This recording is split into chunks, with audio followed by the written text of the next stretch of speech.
Oh, I forgot to ask Jimmy as well. Jimmy, did you want to read something to us today? I can, if you want to. Yeah, I'd like you to very much if you want to. Sure. Okay. Over to Oh, you. Sri Ramana, you want me to go ahead? No? Oh, Sri Ramana, bestow your grace upon me, us, so that we may, in experience, flawlessly attain the unequaled and unsurpassed essence of the practice of self-knowledge, the excellent path, who am I, which you have discovered to be the central and foremost among all the various paths. O Sri Ramana, the heart, who through your grace protects us at every moment by guiding us along the correct path, rise from within and teach us the true import of your divine and unequal teachings, so that I may know them in their undefiled, pristine purity.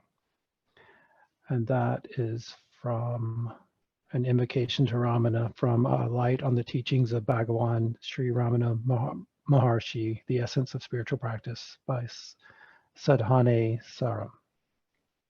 I'm sorry, by Sri Sadhu Om.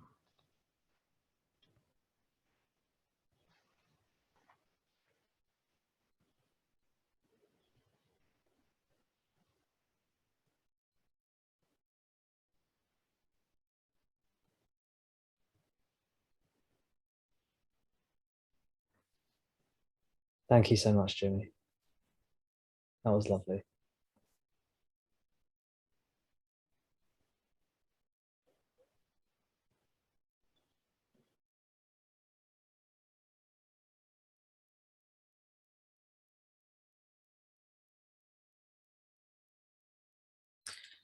So that was so Jimmy said that was the invocation to a text called Sadhanai Saram.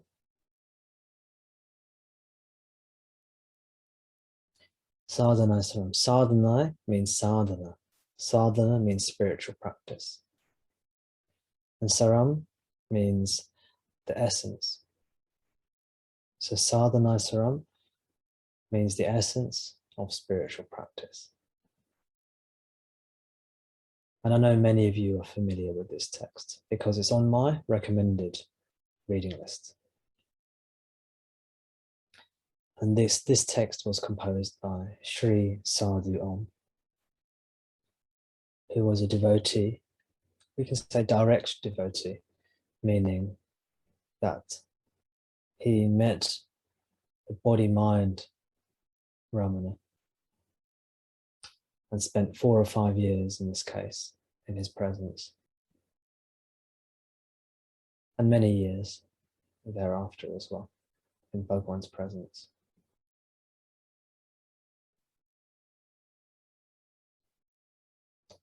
Let me get a copy of Sadhanai Saram. Let me see if I've got a copy to hand.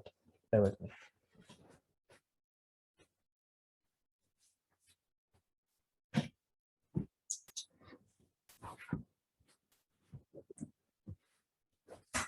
So we'll go copy the text. It's difficult to find a published copy, but I've printed it out.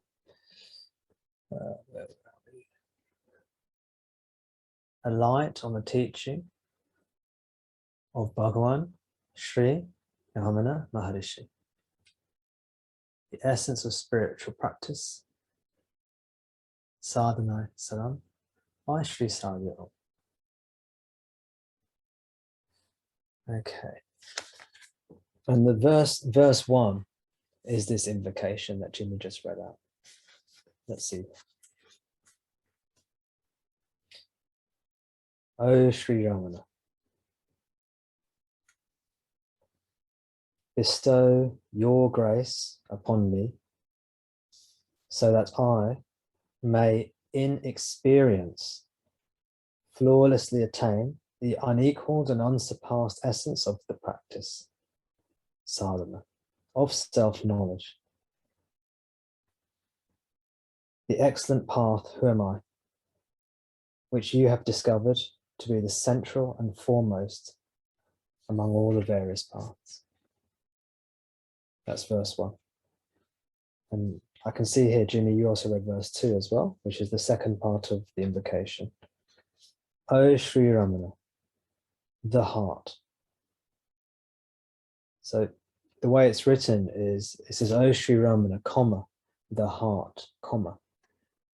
So by doing that, Sri Sadhu Om is equating Sri Ramana with the heart, meaning they're the same thing.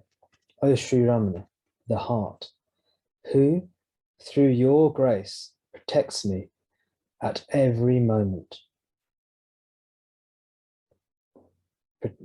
O Sri Ramana, you protect me at every moment by guiding me along the correct path. Rise from within and teach me the true import of your divine and unequalled teachings, so that I may know them in their undefiled, pristine purity.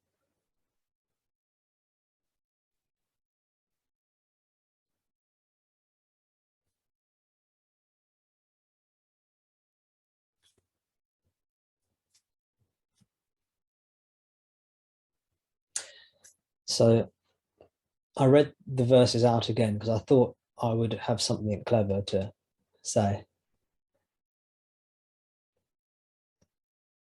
But actually,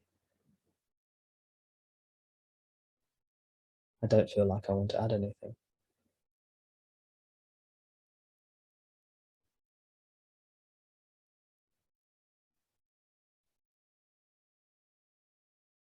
Okay, I'll add a little bit.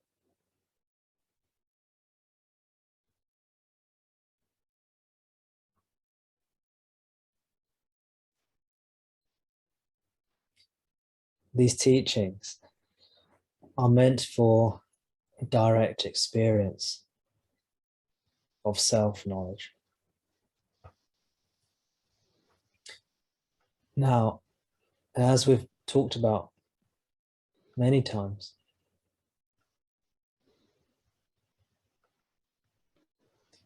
knowledge. Well, I'm just going to mute you, Jimmy. I don't know if did you want to speak? I was going to say something, but it sounds like it's very similar to what you're about to say. So,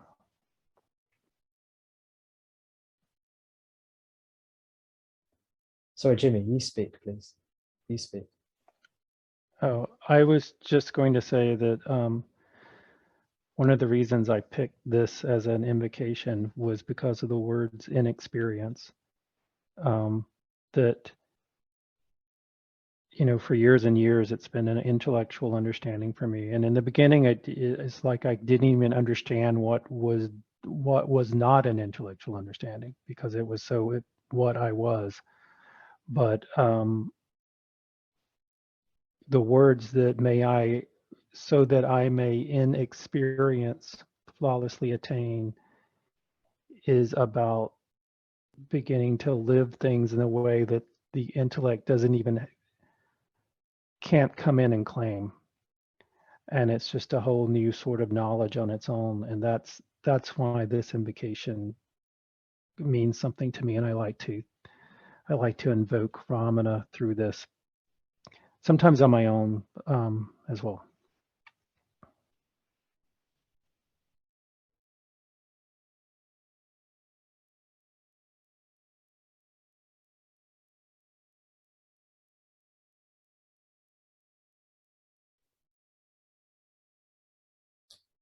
Thank you, Jimmy.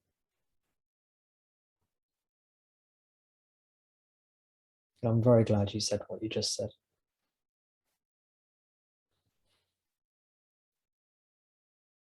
It's interesting because when I read the invocation, I emphasized those words in experience. I don't know if you got that.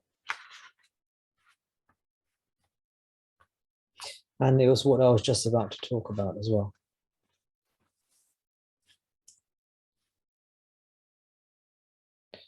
O Sri Ramana, bestow your grace upon me so that I may, in experience, flawlessly attain the unequalled and unsurpassed essence of the practice. O Ramana, give me the experience of self-knowledge.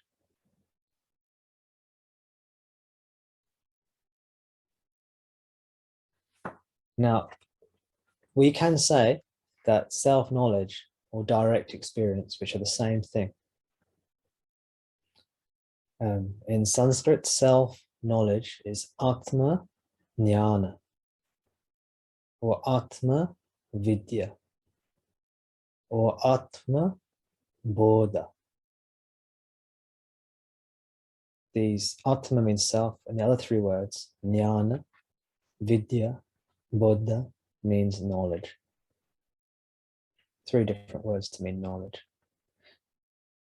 Just as an aside, Bodha comes from the same root as the word Buddha. Buddha. So Buddha means the one who knows. Same as Jnani. Jnani means the knower. Knower. Another translation of knower is the one who knows.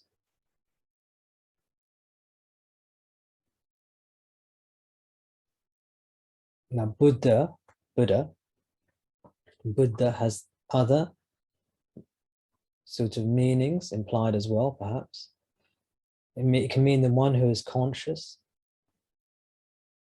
Because in many Indian languages, Sanskrit included, the concept of knowledge and the concept of consciousness are related. So if I'm conscious of something, I know it. And that's why the word chit can be translated as knowledge or knowingness, and it can also be translated as consciousness. So Buddha can mean the one who knows, it can mean the one who is conscious. Now, if you think about being conscious as opposed to unconscious, conscious also means awake, right? So Buddha can also mean the one who is awake, the one who is awakened. Being conscious of something, if I'm conscious of something, it means I'm also aware of it. Correct? So Buddha is sometimes translated as the one who is aware. So, but essentially the word Buddha and the word Jnani are essentially the same word. The sage, the one who knows. You know, that's the slight aside. Digression. The point is, this knowledge, this consciousness, this knowingness, this awakened being is non-mental. It's not knowledge through thought. It's not something you can figure out. You cannot figure out self-knowledge. So self-knowledge is beyond mundane knowledge. Mundane knowledge is knowledge of thought, knowledge in the mind, mental knowledge, conceptual knowledge. Self-knowledge is non-mental, non-thought, non-conceptual. In this respect, it is unique.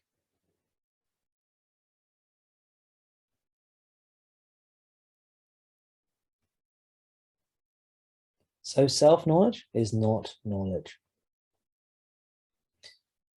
We can say it's direct experience.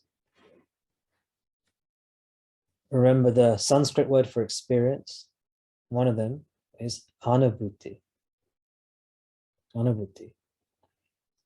And direct is often translated, it's often in Sanskrit, aparoksha. Aparoksha means direct. So direct experience is aparokshanubhuti. And they composite these two words together. Aparokshanubhuti means direct experience. Now, in the same way, Self-knowledge is not knowledge in the ordinary sense. Strangely, direct experience is not experience either in the ordinary context.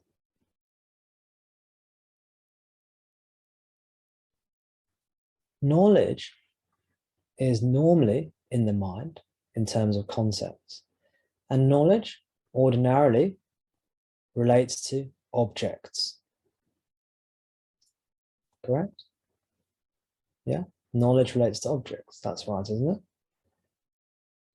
Ordinarily, all your knowledge is relating to the world of objective phenomena. Remember, the definition of an object is anything you can perceive, anything that rises into your consciousness.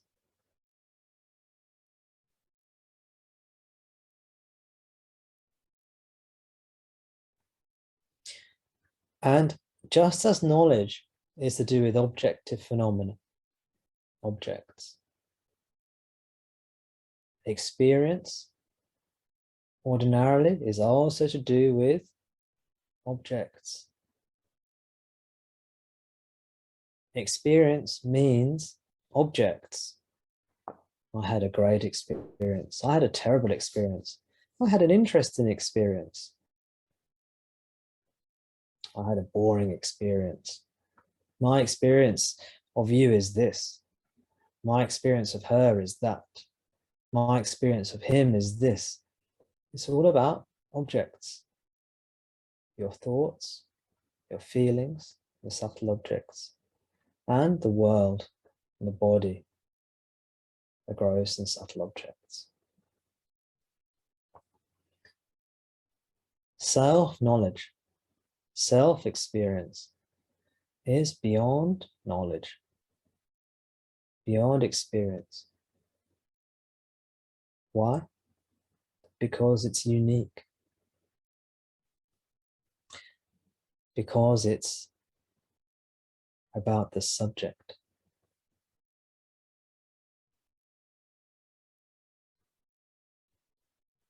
Ordinarily, through ignorance, we conceive ourselves as one, but the objects as many. Manifold. Manifold just means many. There's manifold objective phenomena. And because there are so many objects, you can have lots of different types of knowledge. And you can have lots of different experiences. As many objects as there are in the world, and as many combinations of objects there are in the world, you can have that many experiences. And you can have that amount of knowledge. Maya, strangely, Maya meaning illusion, Maya meaning objective phenomena. Maya is infinite, in that you can go forever and ever and ever into the illusion, and the illusion will never end. It's like a fractal. Have you seen those fractal images? And you zoom in on the fractal, and as you zoom in, the original image appears again, but in a smaller form. And as you zoom in, that smaller image becomes like the original bigger image. And you zoom in, and you can zoom in forever, and the same pattern will keep on reproducing itself. Maya is a bit like that, but it's not always the same pattern. It seems to be lots of different patterns. You can zoom in to Maya. You can carry on incarnating in Maya, exploring Maya forever and ever and ever. The dream will never end if you don't want it to.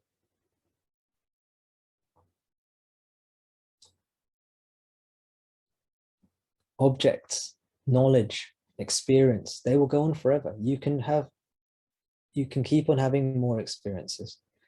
There's always something else to know. This is the way the world of objects works.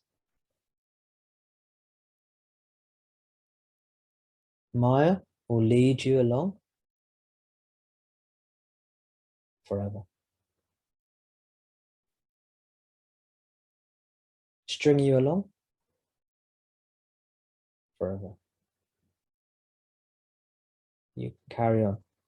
So there are many, many objects you can know, knowledge, and experience. But the self is one. And the self is beyond objects. Therefore, it is beyond knowledge and beyond experience. We have no words to describe something non-objective.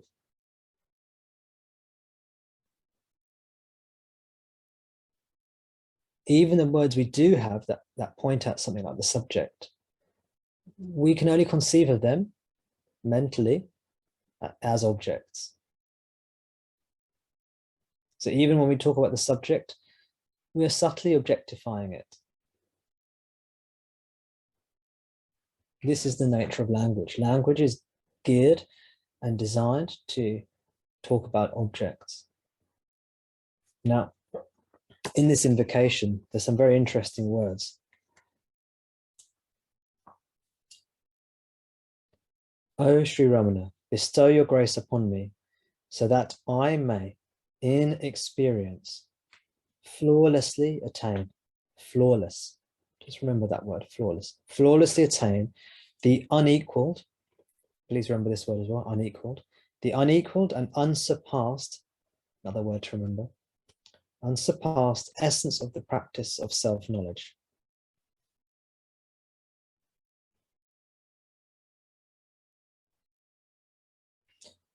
In verse 2 towards the end, it says, teach me the true import of your divine and unequalled, again, unequalled again.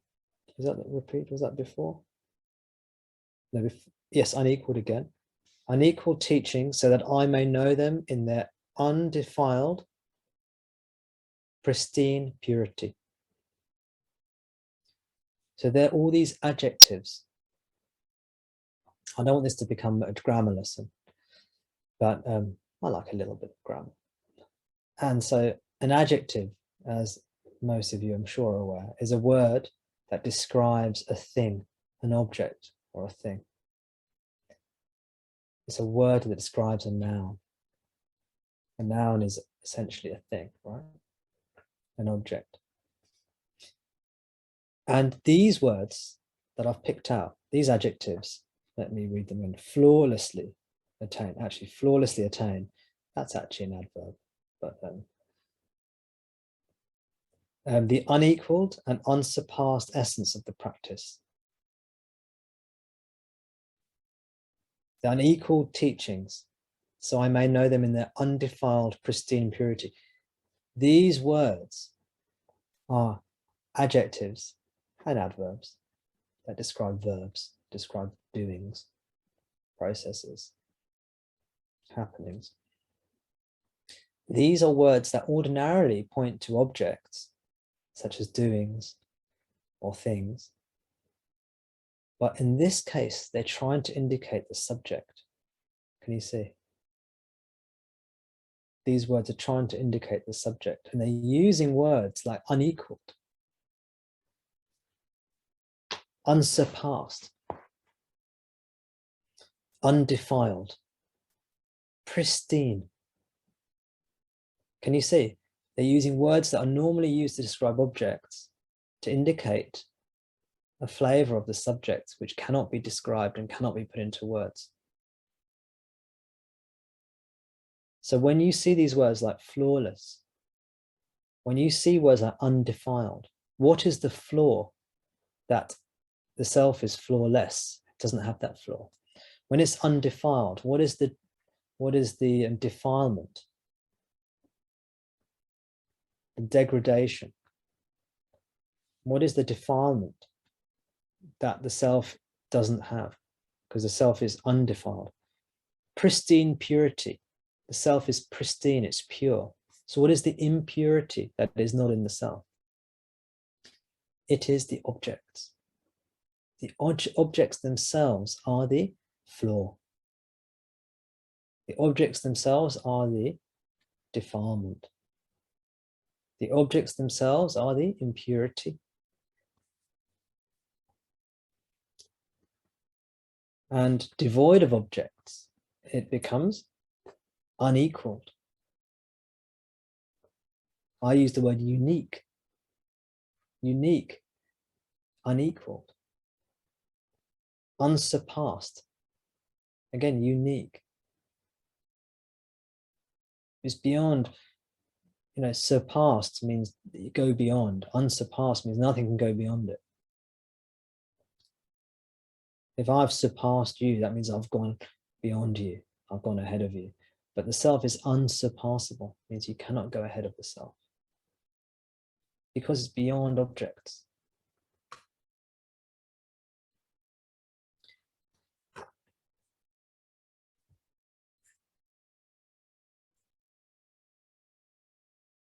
The floor is Maya. So even in this invocation, there's a great teaching there. In the adjectives and the adverbs, the descriptive words that are used to indicate and describe the self. We are limited in language to use words that pertain to objects, that describe objects. But we're actually describing something which is our very self, devoid of objects.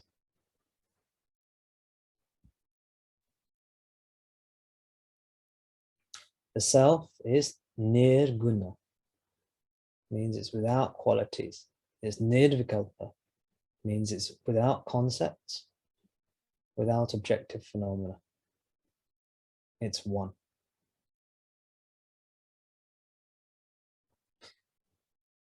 This means that the entire objective field, the entire field of phenomenal objects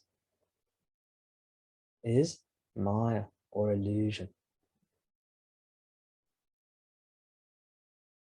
It's fiction. Some of you will have the fortune or the ability or the discernment to see the truth in this. Some of you may struggle to see the truth of this. Some of you may think this is wrong. This is not a good teaching. This is a teaching of denial. This is a teaching of denying our humanity and denying the reality of the world.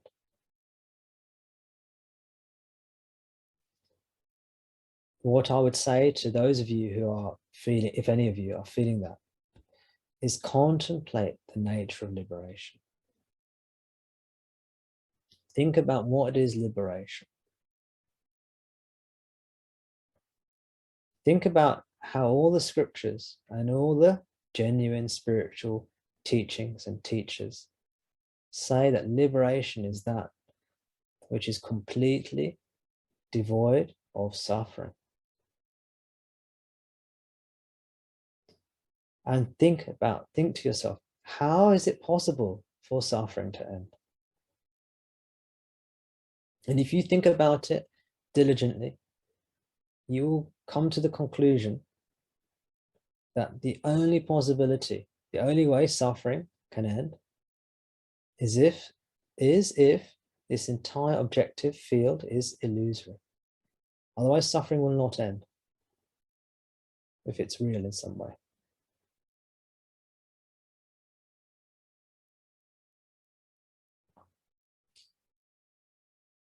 Because there's just too much stuff going wrong in the world. And there's too much stuff that can go wrong from that worldly point of view. The only possible way suffering can actually come to an end is if this entire world is an illusion.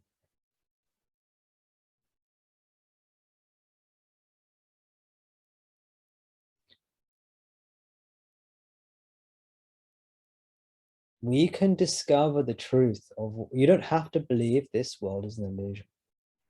You can discover the truth for yourself. And you can do that by following the path that Guru Ramana has so clearly and so elegantly, so concisely, so beautifully laid out for us step by step.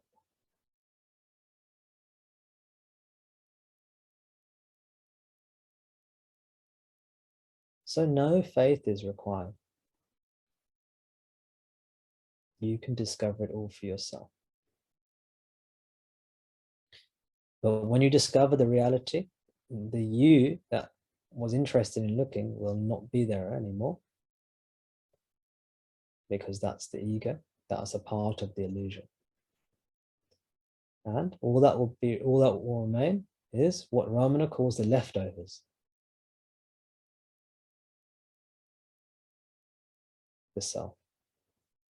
When you've removed everything, when you scrubbed everything, when you scrubbed away all the impurities, all the flaws, all the defilements, what's left is what cannot be defiled, what cannot be flawed, what cannot be removed, which cannot come and go.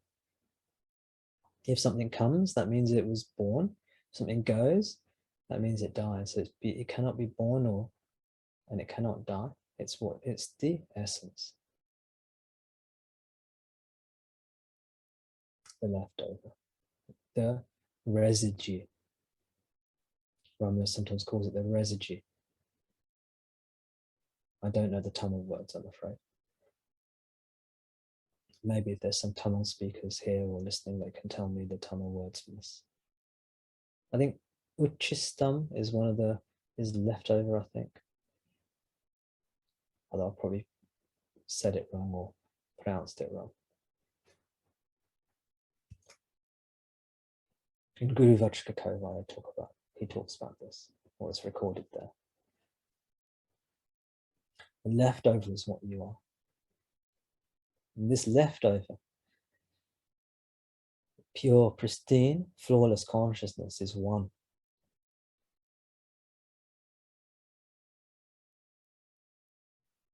And it's the soul reality, the self. And notice the teaching doesn't say, you have consciousness, and I have consciousness, therefore we're one. Some teachings say this. This is not the correct teaching. This is not a sensical, that's not a sensical teaching. I'll repeat it again in case you didn't hear. Some teachings say, you have consciousness, I have a consciousness, someone else has a consciousness, we all have this basic consciousness, and this basic consciousness is the same in each of us. And therefore it is one somehow.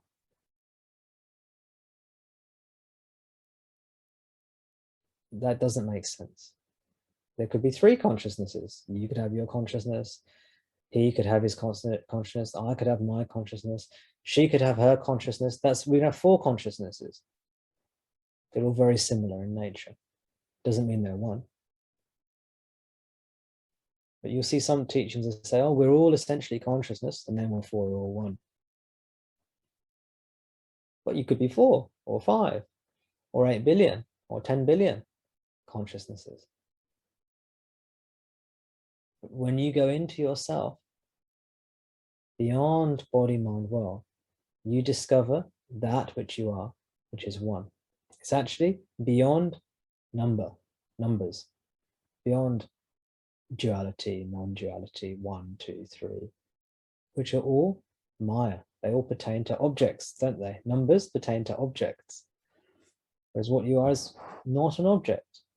It has nothing to do with objects, and never has had anything to do with objects. People often said to Ramana, this is a anti-human teaching. This is a denial type teaching. This is an escape type teaching. And Ramana said something, and again, this is recorded in Guru Vajrakakova. I think it's within the first 300 verses, maybe around the 300 mark, somewhere around there, of Guru Vajrakakova. Ramana says, these are the people that have not discovered the self. They have not discovered the profound treasure that is the self. To an ignorant person, to a person who considers themselves, remember, ignorant person is not a derogatory phrase, it's a descriptive phrase for the purposes of teaching. For an ignorant person, what they would consider liberation to be darkness. And what they but for a liberated person, so an ignorant person, when you describe liberation to them, they just think that's like nothing. I don't want that. But to a liberated person, the world is darkness. The liberated person doesn't want that because they've discovered themselves. Again, this is that verse in chapter 2 of Bhagavad Gita. I think it's chapter 2, verse 69. It says something like, to the wise, what is daytime for the wise is nighttime for the ignorant. And what is daytime for the ignorant is nighttime for the sage or for the wise.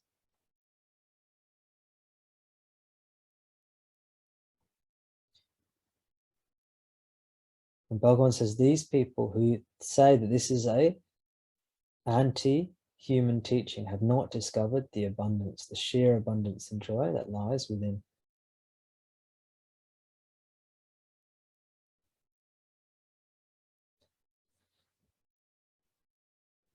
It's like somebody's trapped in a dream and you're telling them to get out of the dream. You're trying, and it's not a dream, it's a nightmare. Let's say it's a nightmare, just to make the metaphor work better. Say somebody's trapped in a nightmare and you're trying to get them out of the nightmare. This is one of the interpretations of that film, Inception. I haven't seen the film in a long time, so I might be remembering it slightly wrong. I'm sorry if I'm spoiling it. But in that film, Inception, there is one of the storylines, I believe. By the way, I can't remember how old this film is. Well, it's over 10 years old, isn't it? So, spoiler alert, in case anyone hasn't seen it and they want to see it. But I think one of the plot lines is that the main character, who I think is played by Leonardo DiCaprio, we're led to believe that, I think, that his wife committed suicide. That she went crazy and then she committed suicide or something like this. It doesn't matter if I'm misremembering it. It's the analogy that matters. But what is hinted at towards the end of the film is that actually Leonardo DiCaprio is stuck in a dream. And his wife was trying to convince him to sort of kill himself in the dream in order to escape the dream and wake up. And what she did was actually she escaped the dream or the nightmare. And from Leonardo DiCaprio's point of view, she committed suicide. And she went crazy. But from her point of view, we can infer she was the sane one and she managed to get out of the dream. She managed to liberate herself. We can say, but just to extend the metaphor further than the film intended, we can say she destroyed her ego and realized the self.